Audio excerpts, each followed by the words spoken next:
Hello दोस्तों, नमस्कार आप सभी को। मैं हूं राजीव यादव। दोस्तों, आज हम एक नया एक्ट है उसका इंट्रोडक्शन पढ़ेंगे। आखिरकार ये एक्ट क्यों बना, क्या इसका ऑब्जेक्टिव है। आज हम पढ़ेंगे दोस्तों रेरा के बारे में। रियल एस्टेट सेक्टर से संबंधित दोस्तों ये एक्ट है। आइए देखते हैं ये कब बना।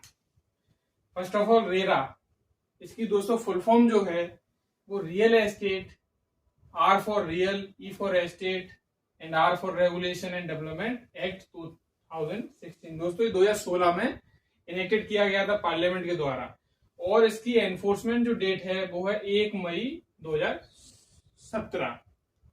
दोस्तों इसका मेन एम क्या है, आखिरकार इसकी जरूरत क्यों पड़ी। ये जितने भी दोस्तों होम बायर्स हैं उनको प्रोटेक्ट करने के लिए ही ये रेरा लाया गया है। दोस्तों बड़े बड़े बिल्डर्स हैं, वो अपने प्रोजेक्ट्स लेके आते हैं, फ्लैट्स लेके आते हैं, अपनी जो पॉलिसीज लेके आते हैं। तो बस इसी के रिगार्डिंग जो घर खरीदने वाले लोग, जो आम लोग हैं, हम और आप जैसे, उन्हीं के राइट्स को प्रोटेक्ट करने के लिए रेरा लाया गया है। इसमें कुछ ऑब्लिगेशंस होते हैं, कोई रेगुलेशन है, कुछ बनाए गए नियम जिन्हें दोनों को ओबे करना पड़ता है, टर्म्स एंड कंडीशन फॉलो करनी पड़ती हैं। यही है दोस्तों। नेक्स्ट पॉइंट इसमें है, it promote the transparency and accountability in real estate sector. दोस्तों ये रियल एस्टेट जो सेक्टर है अपना, इसके प्रति ट्रांसपेरेंसी रहे, यानी जो बिल्डर है वो बिल्कुल ट्रांसपेरेंट रहे अपने कस्टमर के फेवर में। अकाउंटेबिलिटी भी बताई गई है इस एक्ट में कि कौन किसके प्रति उत्तरदायित्व है, किसकी क्या रेस्पॉन्सिबिलिटी है, इसके बारे में डिस्कस किया गया है। ये दोस्तों एस्टेब्लिश हुआ है ईच स्टेट में for regulation and dispute resolution. यदि कोई विवाद उत्पन्न होता है रेरा के अंदर, जो भी हमारे जो कस्टमर्स होते हैं, होम बायर्स हैं, तो वो इस रेरा एक्ट के थ्रू अपने डिस्प्यूट का रिजोल्यूशन करा सकते हैं। दोस्तों ये हर एक स्टेट में एस्टेब्लिश किया गया है इस रेरा अथॉरिटी को। अब दोस्तों पढ़ते हैं नेक्स्ट, ऑब्जेक्टिव क्या है, आखिरकार इसका उद्देश्य क्या है।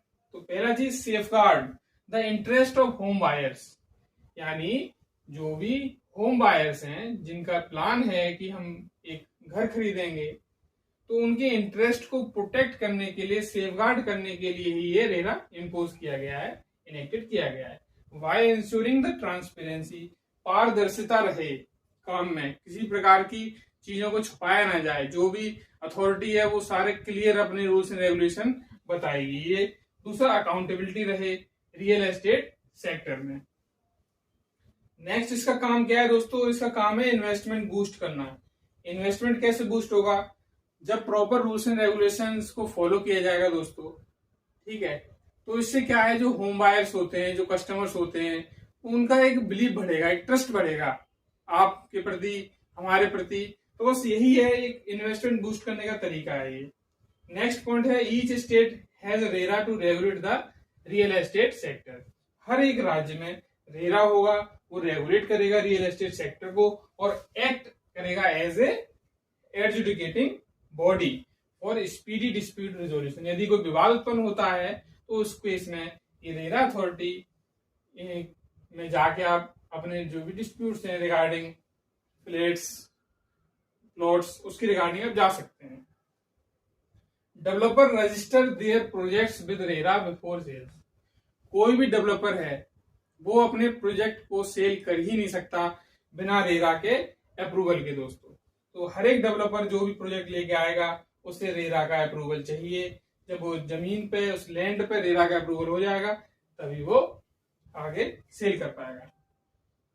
Disclosure of project information.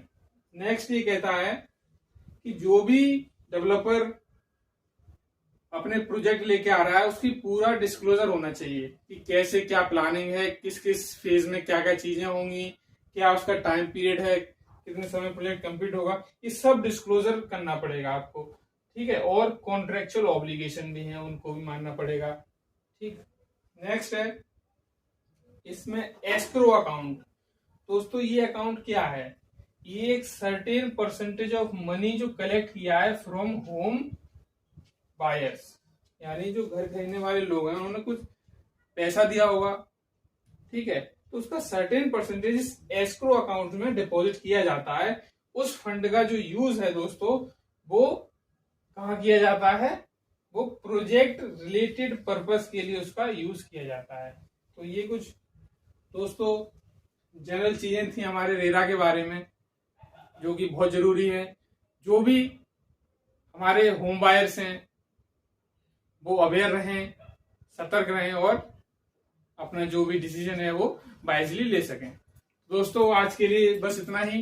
यदि आपको हमारी वीडियो अच्छी लगी हो तो लाइक, शेयर एंड सब्सक्राइब कीजिए। आपका दिन शुभ हो। धन्यवाद।